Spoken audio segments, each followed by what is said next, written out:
Hey, what's up, guys? My name is Charlie. Today we're going to be reacting to the Angry Video Game Nerd. This is going to be episode 93, and it's going to be Zelda 2, The Adventure of Link for the Nintendo Entertainment System. Whew, that rolls right off the tongue, doesn't it? Alright, so let's get reacting to this video, shall we? Let's go.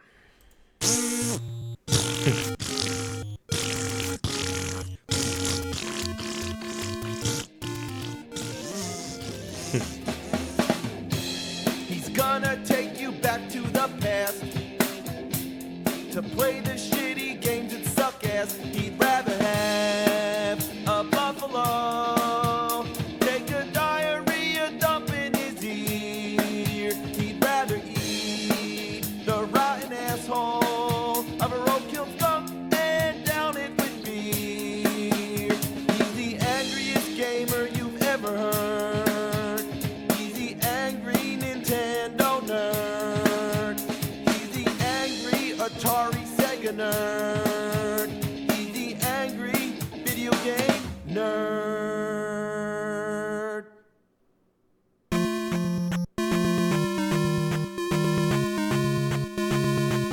So many bad games to talk shit about. One of them I get a lot of requests for is Zelda 2, The Adventure of Link.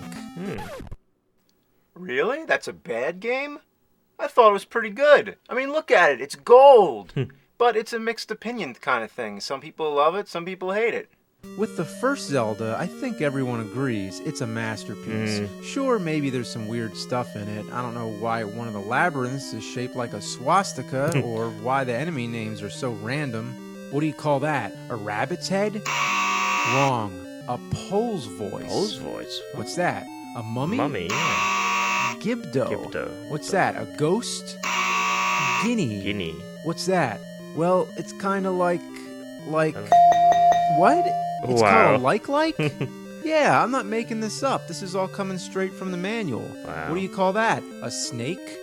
Wrong. It's called rope. Oh my Yeah, God. really. If you can't tell the difference between a snake and a rope, you're in trouble. What's that? A bat? No, it's keys. What do you call the keys then? Bats? What's that? A knight? A dark nut.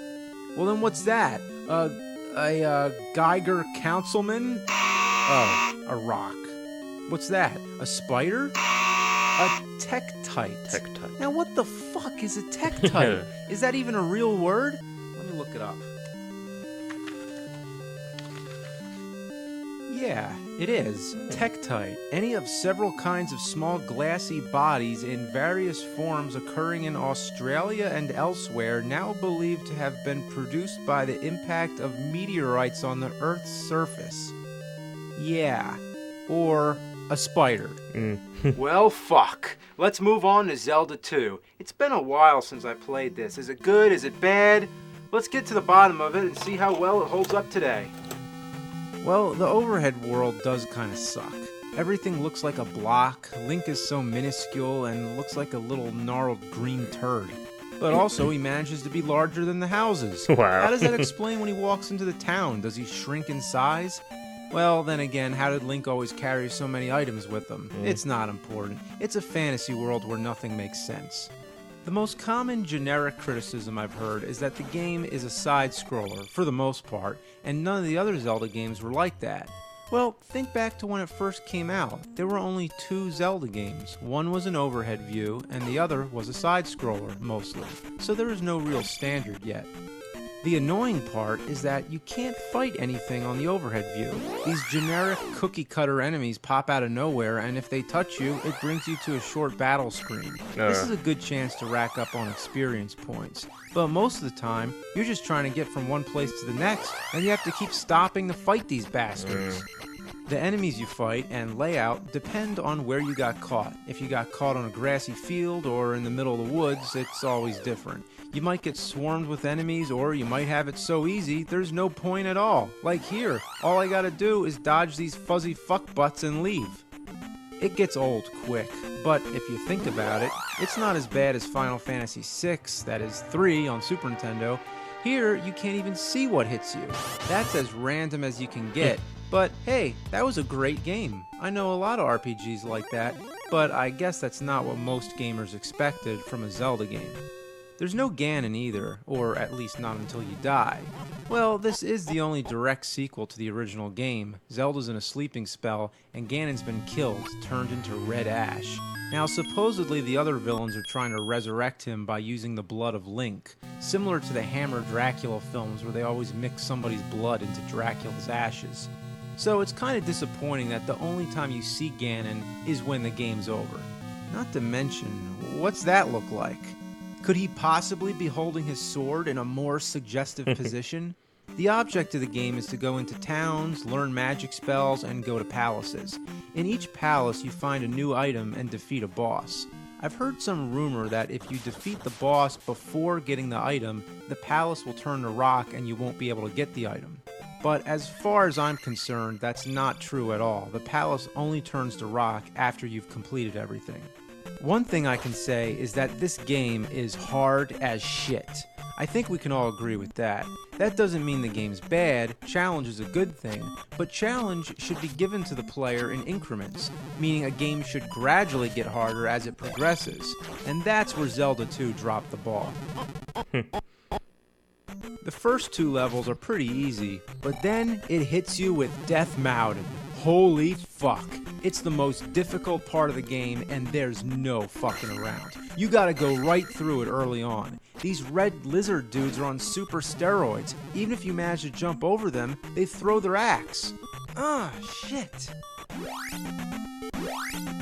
Where the hell am I going?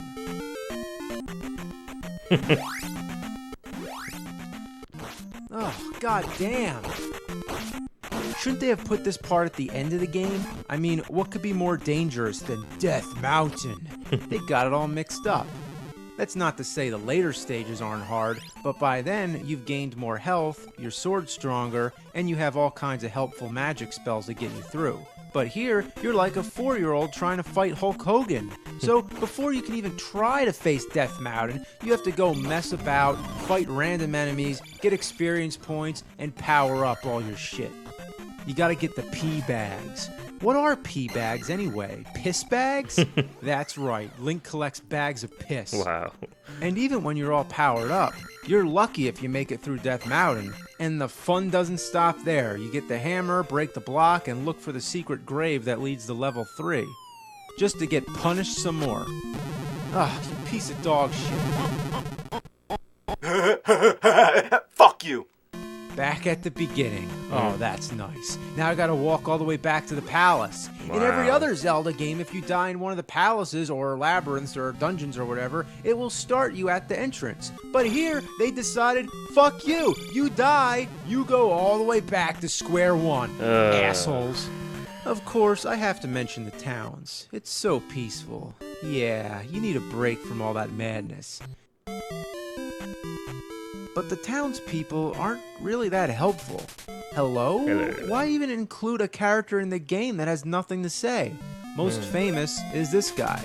I am Error. I am Error. Well, maybe that's just his name, that's all. Maybe it's pronounced Error. Yeah, Error, yeah. In each town, there's a woman that restores your health. She invites Link inside, and you never see what's happening in there. Is she giving him a potion? Is she performing a magic spell? No. We all know what's really happening. Link is like, you know, getting a little of the old in, out, in, out. I mean, this isn't little boy Link anymore. He's grown up now. He learns all these special moves like the down thrust, the up thrust. In there, he learns the cunt thrust. Wow. Yeah, that should be the name of a band.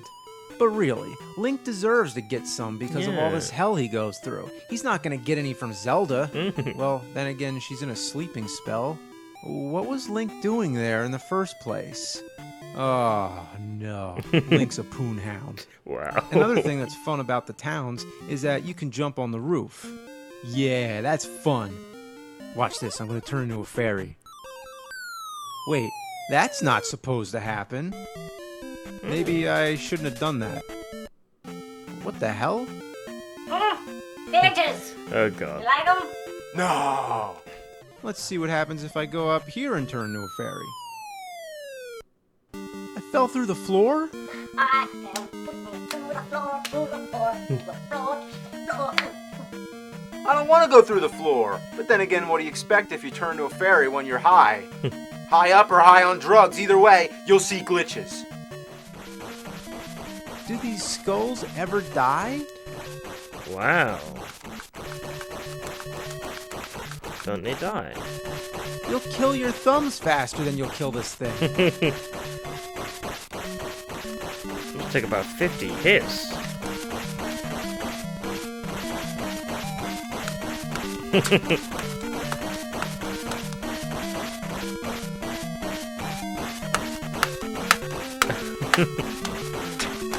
Oh, thank God. Oh my lord. Tell me this. Why does Link get hurt by bubbles? What kind of pussy is he? You gotta fight some wizard, but he's impossible unless you get a magic reflect spell from some guy in a town. But before he'll give you the spell, you have to rescue some little kid. Look at that. I don't know why, but I find that very funny. I mean, that's great. Somebody should make a t-shirt of that. It's like every time Link finds something, he has to hold it up. It's like- Imagine having him as a friend. What the fuck? Hey, Link, have you seen the remote control for the TV? Oh, cool. You found it. Okay. Yeah, you could put that down. Some of the items are disappointing. The candle, for instance, it automatically lights up the dark areas in the caves. But wasn't it more fun when the candle used to shoot fire right in the old man's face? The flute doesn't do the same thing either. Here, you use it to get past this huge spider and open level 6. But how are you supposed to guess that? In the first game, it was for transportation.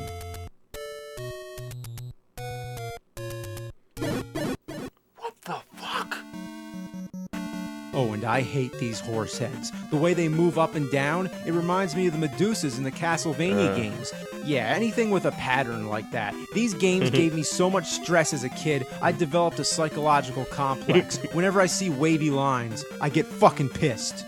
Sometimes I try to cheat. I turn into a fairy and fly around. I know it's really stupid, but if you're gonna cheat, you might as well be a fairy while you're at it.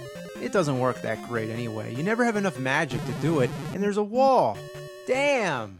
You fight the dragon, go through a cave, and knock down some trees with a hammer to find a hidden town. In this town, you get a spell, try using the spell, and the only thing you'll find is that it changes some of the enemies. But unlike the rest of the spells in the game, this one has a secondary function. There's a certain spot that seems like a dead end. You use the spell here, and it makes a temple come out of the ground. Wow. How are you supposed to know all that unless you read Nintendo Power? Yeah. The townspeople don't help that much. They might as well just say, get the power, Nintendo Power. Yeah, it's classic hidden cryptic Nintendo horse shit. I always hated this part too. These guys peek their heads out over the fence like Tim the Toolman's neighbor and throw rocks. That's child stuff. I mean, come on, throwing rocks? Once you make it to the last level, you can actually restart there if you die. So finally the game gives us a little mercy. But if you don't have any extra lives, it doesn't matter. You gotta save up all your free guys. Yeah, all those little mini links you find throughout the game, save those fuckers up. You'll need every one of them. Then you fight the Thunderbird and finally Dark Link, sometimes referred to as Shadow Link. This is the final boss in the game, and hard as fuck. He mimics your every move and will kick your ass. Come on, come on, come on! Come on! Ooh, fuck!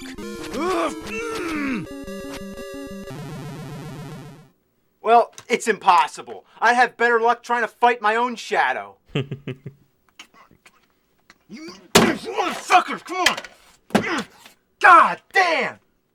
You can't beat your own shadow, and that's what this game is. It's your dark alter ego that knows more about you than you know yourself. I don't know how you could win unless you're really hardcore. Some gamers are so hardcore with the first game, they've actually made it to Ganon without the sword. Wow. That's insane. But people like a good challenge. You want a good challenge? Try beating Zelda 2 with the Power Glove. Yeah, that's a laugh. In conclusion, it's still a great game, but many consider it the black sheep of the Zelda franchise. And understandably, it's very different from the first game, but obviously Nintendo didn't want to just rehash the same game over again, so they tried something new. Some people were confused, and admittedly, it had some mixed results. But it had a legacy of its own. It was the first Zelda game to have towns to visit and to have a magic meter, and many games copied its style, such as Battle the Olympus and even Rambo. Bottom line, it's a good game, but a very frustrating one. I'll never beat it as long as I live. Wow, that's Nope. You completed it, did you? Come on, turn it back on. There we go.